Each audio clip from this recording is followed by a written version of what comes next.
and the contentious subject of animal warfare.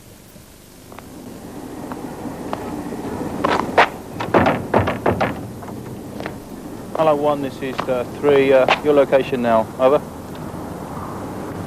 Alpha 112-3, just started external check. This security patrol is looking for incendiary bombs. It's a check they make every 30 minutes, every night. But this isn't Northern Ireland, it's South Coast seaside England, and this is a different kind of war, one fought with a strange new intensity.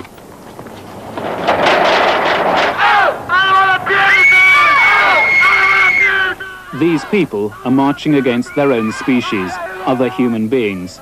Their enemy is anyone who uses animals, whether for food or medical research. In a war, you have to take up arms and people will get killed. I can support that type of action by petrol bombing and by bombs under cars and probably shootings at a later stage of vivisectors on their doorstep. I can see that happening. It's a war and there's no other way that you can stop vivisectors. Tonight, Brass Tacks reports on the increasingly violent path of the animal rights movement. A new politics with a hard terrorist edge is struggling to be born.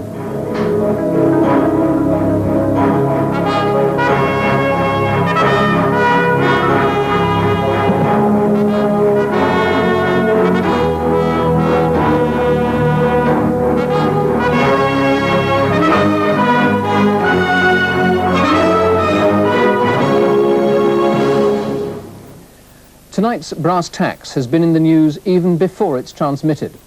The subject of animal rights evokes strong feelings, stronger language, even illegal acts. Some of what you see and hear in tonight's documentary you will find alarming. You will hear people who, in the supposed cause of animal rights, are prepared to go to unacceptable criminal lengths.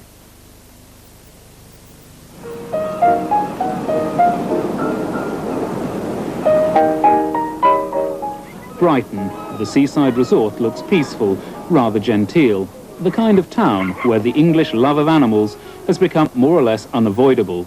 It's hard to get away from them. Down on the seafront, every glance confirms the great sentimental cliché.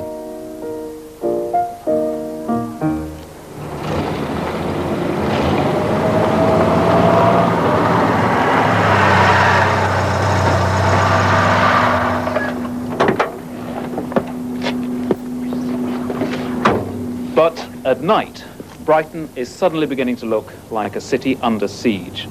For the past 12 months, anyone whose business has got anything to do with the use of animals has been subjected to violent demonstrations, bricks through their windows, acid attacks, break-ins, and, as the owners of this firm of meat processors found out, firebombs. 2 months ago, in the middle of the night, the bombers struck without warning. 3 meat trucks were left as burnt-out wrecks. £25,000 worth of damage was done. For the men who work here, the morning brought shock and a genuine sense of confusion. We've never ever known anything like that before. Before that, it used to be paint and slogans over the depot walls, and which you can cope with to a point, super glue in the locks. But this is like a terrorist act, and it was very frightening, very frightening. Often you get drivers down who stay overnight and some of them sleep in the cab. You can imagine if a driver was asleep in his cab and all of a sudden a bomb come through his window or something. I mean, they're talking about meat is murder. I mean, they could have killed a human.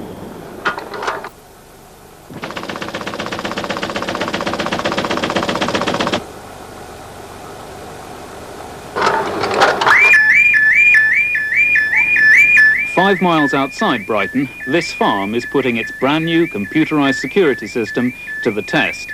It's not a luxury. Almost every other battery farm in the county has come under attack. 130,000 chickens are now protected from a raid worthy of the SAS. You call these people terrorists. Do you mean that? I do.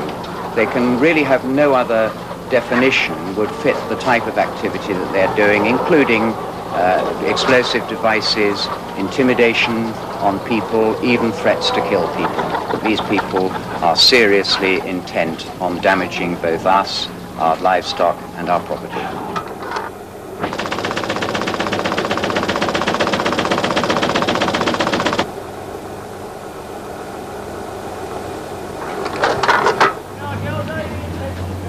In the town centre, the tactics of terror are simple but effective. In this one street, the local branch of Boots the Chemists, like many others, has been bricked. They sell shampoo tested on animals. The two butchers opposite have had their windows smashed many times over. They're angry, but they don't think it's wise to talk in public. Meanwhile, window replacement is now the local growth industry.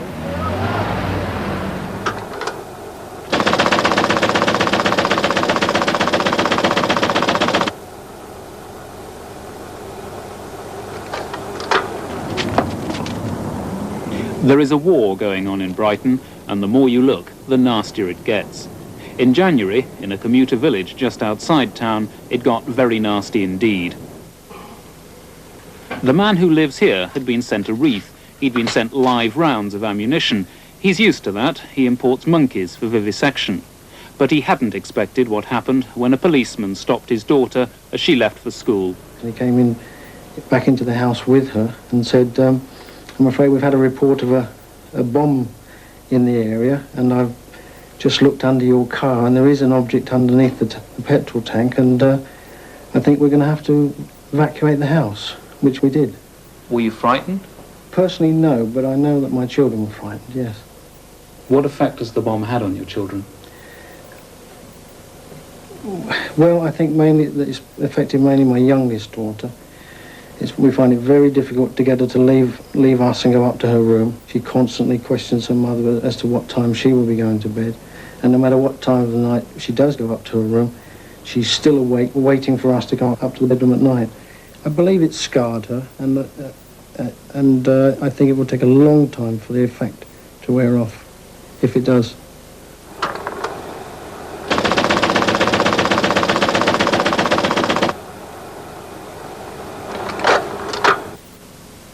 That bomb was one of 16 planted in the last 4 years all over the country, part of a growing national picture of destruction and intimidation. The animal rights activists now claim to carry out more than 2,000 acts of violence every year, causing £6 million worth of damage. Scotland Yard have now set up a special squad just to deal with the animal extremists. What's odd about this sudden spiral of violence is that it comes at a time when the first parliamentary bill in over 100 years to restrict animal experiments is being passed. But for the new extremists, Parliament is irrelevant. That disregard for democracy is the one common belief in a movement which draws in people from every part of the political spectrum, from extreme left to extreme right. The new animal politics defy every rule in the book. There is just one issue, and about that they are chillingly clear.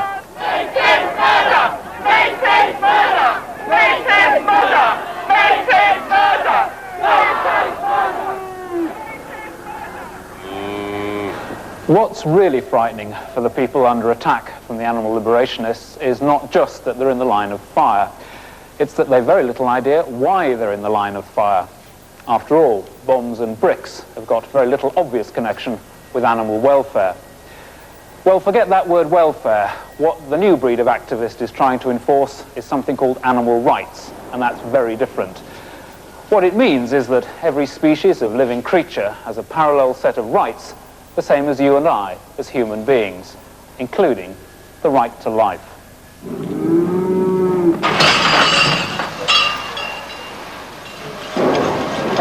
Now, the implications of that shift in philosophy are far-reaching because they provide the moral basis for terrorism. You take something as simple and mundane as the British fried breakfast with sausage, bacon, scrambled egg and so forth. We all know how it gets onto our plate, where it came from, but over breakfast we'd rather not think too much about that. The animal liberationist, on the other hand, looks at what you and I eat on that plate and sees quite literally and without joking the product of torture and of murder.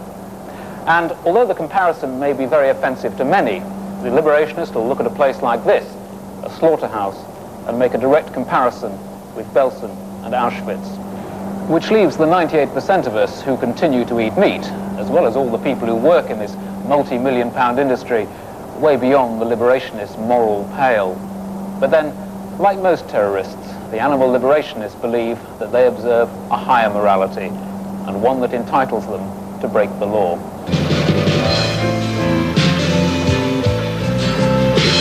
This beautiful creature must die. This beautiful creature must die. A death for no reason, and death for no reason is murder. And the flesh you so fancifully fried is not succulent, tasty or kind. It's death for no reason, and death. Meat is Murder is the movement's own baleful anthem, and this is its Bible, Animal Liberation, by the philosopher Peter Singer. Humans, he says, have no right to make animals suffer on our behalf. For the tyranny of human over non-human animals, there's a new ism to join racism and sexism. If we eat meat, if we accept vivisection, we are now guilty of speciesism.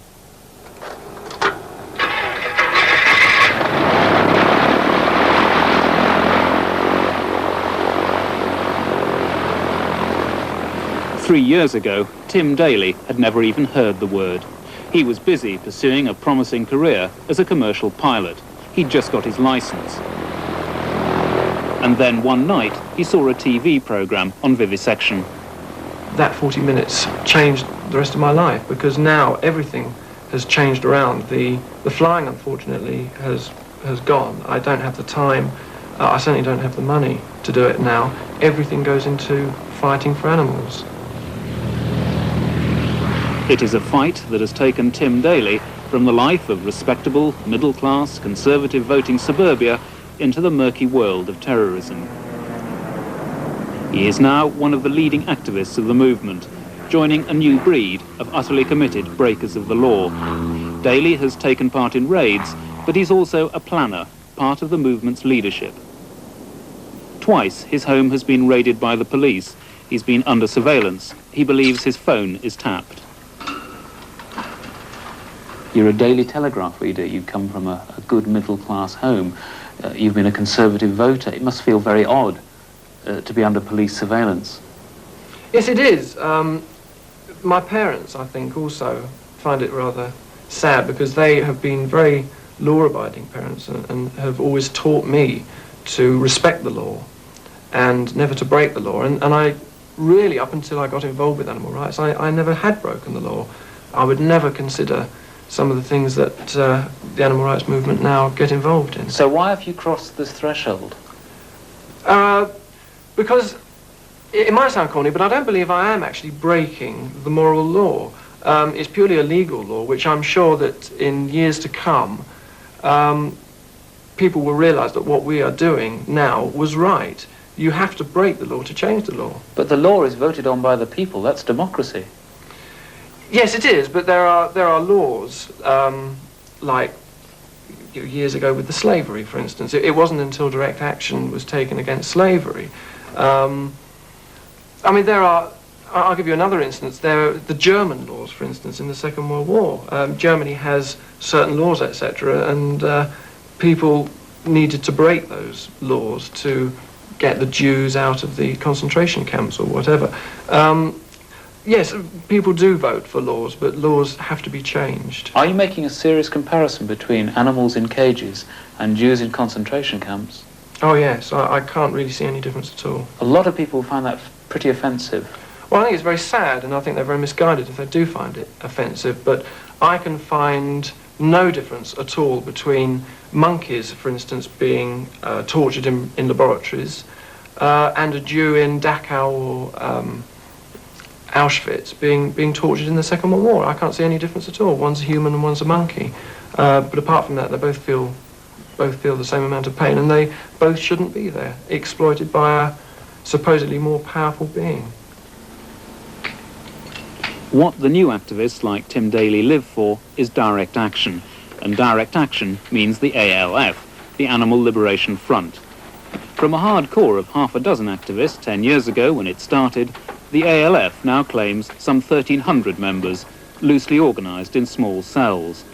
They seize animals from farms and laboratories and vandalise the property of anyone marked out as an animal abuser.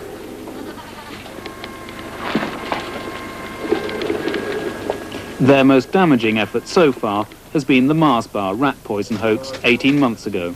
Hoax or no hoax, shopkeepers across the country weren't taking any chances today. Millions of Mars bars were being removed from display shelves and taken behind the counters awaiting examination. It cost Mars £3 million, a stiff price for funding dental research using monkeys. The ALF is run from this building in Hammersmith, West London, rented out in the name of a firm of office cleaners. Although it's still a legal organisation, the ALF likes to cloak itself in secrecy. Because each cell is autonomous, coordination is more or less non-existent. The ALF's founder, anarchist Ronnie Lee, is currently on remand on a charge of causing criminal damage, but there has been no let-up by the activists. The strength of the ALF is its loose organisation. Now, a number of people in the movement have told me that you are the leader of one of the hardest groups in the ALF. I don't expect you to admit that, but you are widely regarded as, if you like, one of the godfathers of the movement. The police have described you as one of the ALF's chief of staff. Either way, you're important in the movement. How do you see your role? Well, what I see is, my role obviously is to continue fighting as hard as possible with every available spare moment that I have for animals and for animal liberation in the laboratories, on the hunting field, in the factory farms and in the fur farms. I will devote every waking moment possible to achieve animal liberation. According to their own estimate, most ALF activists are in their 20s and a majority are women. Loosely organised nationally, on the ground, these cells are effective, thanks to a highly efficient support operation. It takes a lot of money to keep 1,300 activists in the field. That cash is provided by the ALF supporters group. There are some 1,600 friends of the movement who don't actually go out on raids. What they're prepared to do is put their hands in their pockets and finance the cause.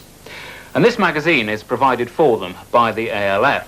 It's the ALF Supporters Group Bulletin. And if you look at the covers of this magazine, what you find is a consistent theme of violence, which seems to have less to do with a love of animals than it does to do with a dislike of other human beings.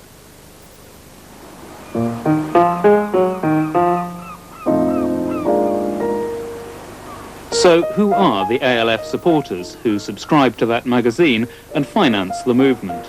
Well, again, not quite what you'd expect. Back in Brighton, Kenneth and Christine Harold look like the pinnacle of respectability. He's a former civil servant in the Treasury, and they're both lifelong animal lovers.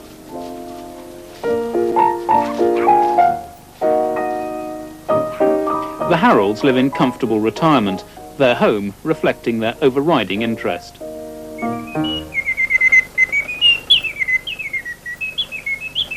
But Mr. and Mrs. Harold are also supporters of the ALF. You are both members of the ALF supporters group. Can I ask you how much money you send?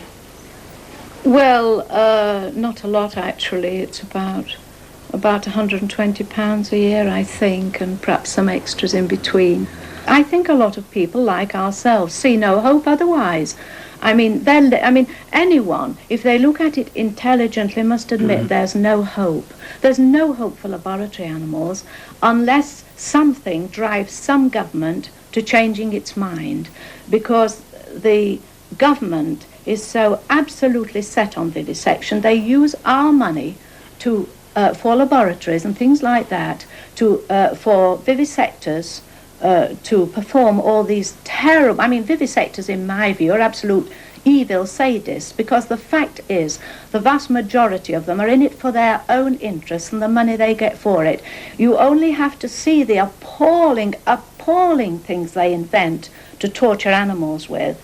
And in my view, they should all die in the same way that the animals die that are at their mercy. They should have the same treatment. That's a very hard thing to say, isn't it? Yes, but I firmly believe that after all these years of keeping in touch what was happening in the laboratories, reading a lot, seeing photographs, following it very carefully. As I'm sure you know, a group of meat trucks were recently firebombed here in Brighton. How do you feel about being associated with that kind of action? Well, I felt... We don't eat meat. No, we don't eat meat, so it doesn't worry us in that sense. But I mean... But it was a violent criminal act. Well, it didn't endanger anyone's life, did it? According to the men down at the meat trucks, someone could have been killed. Well, they always say that, don't they, with everything. They always say, if there's no one within 10 miles, they'd say someone could have been killed. This is typical, isn't it? I mean, they always talk that way. But as regards that, no, I can't say I'm opposed to them. No. No, I am not.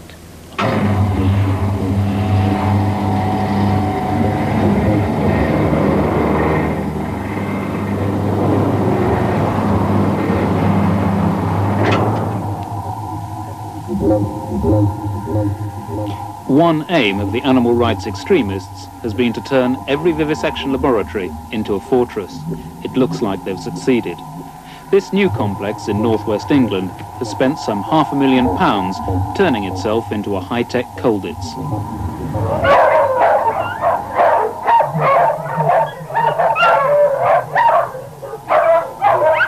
They've got good reason to be worried.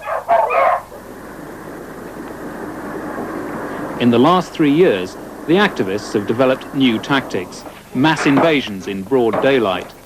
Alongside the small-scale ALF raids, they form themselves into much larger units, animal liberation leagues.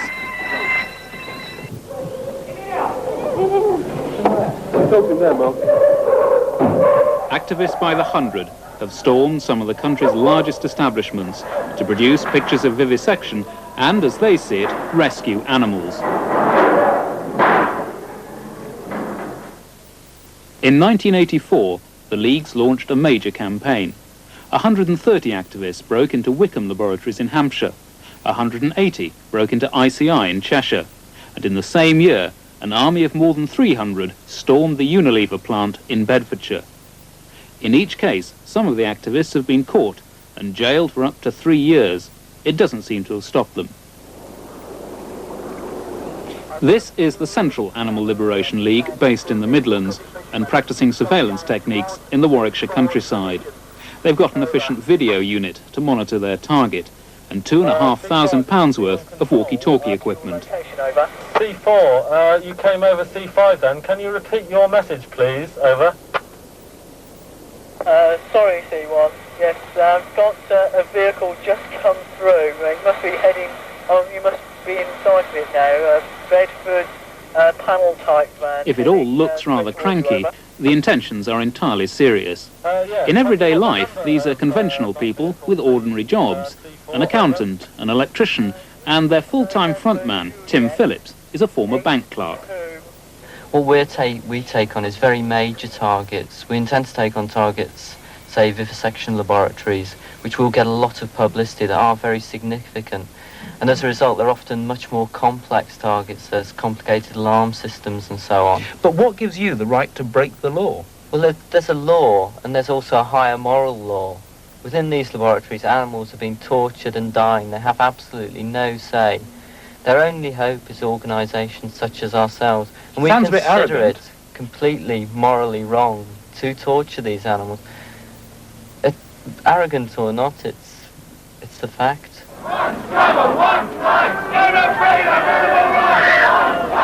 As the committed activists get more sophisticated, the wilder elements in the movement increasingly choose public confrontation. Those black flags are the flags of anarchist groups, the foot soldiers of the movement.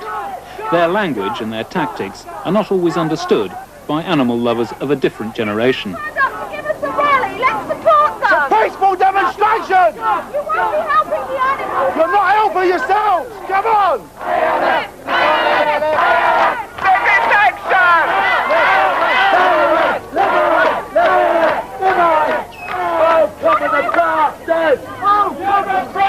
And kill the bill and the pigs. Wait, I'm not here. That's not what we're here for. cannot is an animal liberation march. Got nothing to do with what they started doing. We don't achieve anything by bad language and upsetting the public. It This destroys is anti-vivisection, not anti-police. Have you had your house raided at 7 o'clock in the morning yet? Anti-vivisection! Mine done by the Hunt followers. Anti-vivisection! And they're patrolling you! my house. You're carrying the banner under false pretences. You shouldn't be carrying it. But how is it that anarchists rub shoulders in a movement with both moderates and extreme right-wingers? Change your bloody banner then! Change your banner to anti-police, not anti-vivisection! Not police, not anti-vivisection! Back in Brighton, we paid a visit to a large, rambling anarchist squat and talked to a group who are active for animal rights. What a lot of people say about people like you when you go on demos is that it's very odd seeing anarchists who shout very loud and sound very aggressive. Calling us anarchists, I mean, that's just like another stereotype, isn't it? Another label, another sort of like... There's a big anarchist flag behind you on the wall. Animal Liberation Front. Yes, but it's the A is inside an anarchist circle. That one is Animal Liberation Front, the one in the bottom is anarchist sign. Right. I mean, the traditional English view of the animal lover, someone who's concerned about animals. Well, I'm not an animal lover, put it that way. I bear respect for sort of like living creatures and stuff like that, like humans, animals alike. But I don't love animals. In fact, I get very pissed off with them and they wake me up early in the morning and stuff like that. But like... You're not an animal lover? No, not at all. But you believe in animal rights? Yeah, I respect animals as a separate species to humans, yeah. But also that they have an equal right as humans, not in the same way, in a different way, but they should be able to have a good life for themselves as much as humans do, sort of thing. Well, everything's got its place and its space in nature, and we're the only one out of all the animals which is really totally turning that upside down and taking what we can out of it, the most of what we can out of it, and not giving a toss about how we achieve it, what the effects of it are. I mean, you've got a poster over there and it says, bash the rich, with an anarchist sign. Isn't there a contradiction between that kind of violent language, whether or not violent acts happen, that violent language, bash the rich, class war, let the blood run blue, and concern for animals? Not really, because it's not animals that are causing all the misery on the earth. They're the ones who are getting all the trouble from humans. And I haven't got much respect for any humans anymore through what's happening to the world. I've got respect for animals though.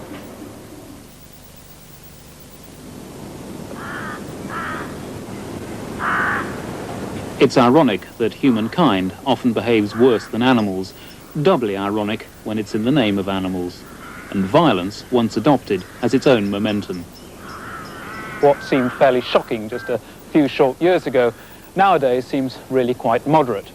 Violence against property, that's to say violence against places like farms and laboratories, is these days taken very much for granted. The cutting edge of the movement is now violence against human beings. In effect, the activists have turned against their own species, and no human taboo is now considered sacred. That was shown first and most brutally in this remote Lakeland graveyard. This is the grave of John Peel, the legendary huntsman. 100 years after John Peel's death, the liberationists condemned him. They found him guilty of cruelty to animals. His punishment? Well, ghoulish and bizarre it may seem, but what they did in this graveyard in the dead of night was dig him up.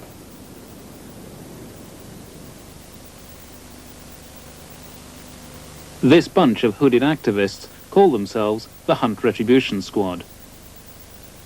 18 months ago, under that name, a second grave was dug up, that of the Duke of Beaufort, dead just 10 months. His crime? He too was a huntsman. They said they were going to send his head to Princess Anne. But it's the living who are the prime targets. For 2 years now, the man who lives in this South London house has been the object of sustained intimidation, paint attacks, graffiti, and demonstrations. 5 months ago, he woke up to find a bomb had been planted under his car. Dr. Brian Meldrum has been marked out as a torturer and a murderer because in his research he induces fits in animals naturally prone to epilepsy. His work, if successful, would give human epileptics, possibly hundreds of thousands of them, a life free from the painful side effects of the drugs they have to take. the presently available drugs, they treat about 2/3 of patients adequately, but 1/3 of the patients carry on having seizures or they're incapacitated by the side effects of the drugs. Now, the animal liberationists say that you've got no moral right to use animals to help human beings. Now, where do you think the flaw in that argument lies? Well, you have to start a moral argument with some system for evaluating moral judgments. And in practice, the only system that's been consistently accepted is that of utilitarianism, which says you balance your profits against your losses, and you set any disadvantages that have been suffered by animals used in the experiments against the increase in human welfare that results. And I think this is easy to illustrate, say, in the case of polio, where up till the mid-1950s, there were in North America and Europe at least 30,000 patients a year paralyzed or dying from polio. And then through experiments in primates, a polio vaccine was developed, and as a result of that, one can say that there are 1 million people alive and well today who would otherwise have been dead or paralyzed. If I can take one individual scientist, Dr. Brian Meldrum, what justification, what logic is there in putting a bomb under his car? I think there's great justification. Brian Meldrum perhaps is one of the cruelest vivisectors in the country. I mean, I can name a great many vivisectors, but he is particularly cruel with the type of experiments that he does. He didn't strike me as being a cruel man. He is he's a very heartless man, and I always think it's a great pity that that bomb didn't go off, because I think the sooner that he is killed, the better. But the work he's doing is going to benefit, he says, hundreds of thousands of epileptics. He might say that. I mean, obviously he would, because all the time he's saying that and going to Medical Research Council, for instance, and saying, look, I want to do this experiment, can you give me a nice big fat grant, please? Of course he's going to say that, but the experiments that he's been doing for something like 20 years, and still there is no cure for epilepsy. You have a very low view of this member of the human species. A very low view, yes. As I say, I wish something would happen to him. This is why I support direct action. The new pattern of personal violence started 4 years ago. First, there were letter bombs to all 4 party leaders. Last year, there were bomb attacks on 6 scientists' homes.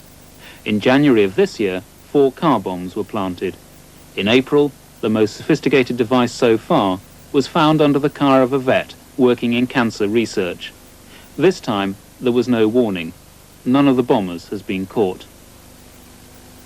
Most of these attacks have been claimed by activists using the name Animal Rights Militia. The ALF has published their latest communique. Every day our comrades and fellow animals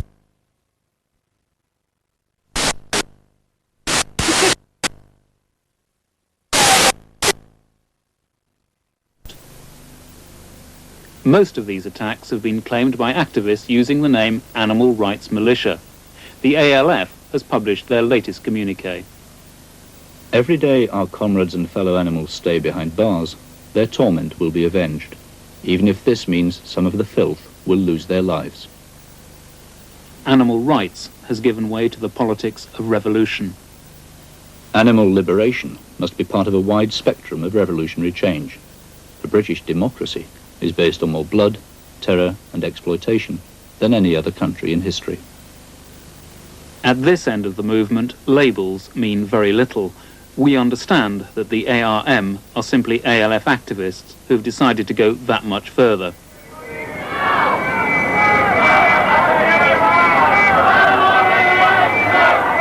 It is the grim consensus of the animal rights movement that there will be more and more violence.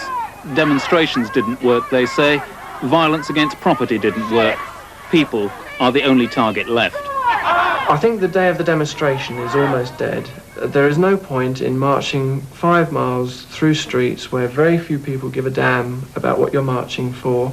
So therefore, if the legal campaigning is on the way out, it's got to turn more illegal. And I think there will be more raids on laboratories, more hard-hitting attacks against scientists, and as I say, and it's unfortunate, but I can see the violence aspect of the animal rights movement increasing, and increasing quite dramatically. You've been arrested and then released for an animal rights militia petrol bombing of someone's home. Now, I don't expect you to tell me that you're a member of the animal rights militia, but how would you defend their tactics?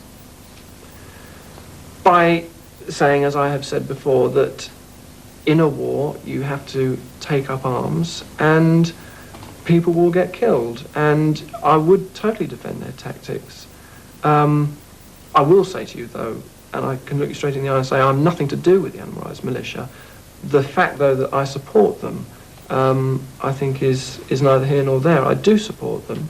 Obviously, for many reasons, I couldn't get involved in that sort of action myself. But I can support that type of action by petrol bombing and by bombs under cars and probably shootings at a later stage of vivisectors on their doorstep. I can see that happening.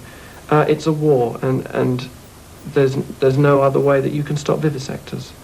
These people have said, and I think I believe them now, that sooner or later, and maybe even this year, a scientist will die. It must give you pause for thought. Well, obviously, but I still don't think it's a reason for stopping scientific research, because in this country there are at least 1 million people whose lives are severely impaired through neurological and psychiatric disorder, and we have to do something to help them, and that's more important than the question of what a few maniacs are prepared to do in terms of damaging or sacrificing human life. So you are not going to be put off? No. You're absolutely sure of that? Quite sure. I can certainly foresee more bomb attacks taking place, because the animal rights militia now have planted 7 bombs in the last year. I can't see that they're going to stop now. And will they kill someone? I have no doubt. I mean, obviously you don't know what is in their minds, but from what you can read in the papers, it's only been luck, really, on behalf of the vivisectors that they haven't been killed. So yes, I don't think that they are frightened of killing people by any means. So yes, I think they will kill people. It's a bleak prospect. No, I don't think it is. I think it's a very promising prospect. Those chilling, frightening and dangerous words come from a man who says he's a member of our biggest and most respected animal welfare organisation, the RSPCA. Needless to say, he doesn't reflect its views. Indeed, as a result of the publicity surrounding tonight's brass tacks, the police are taking fresh steps to investigate the activities of Mr. Daly.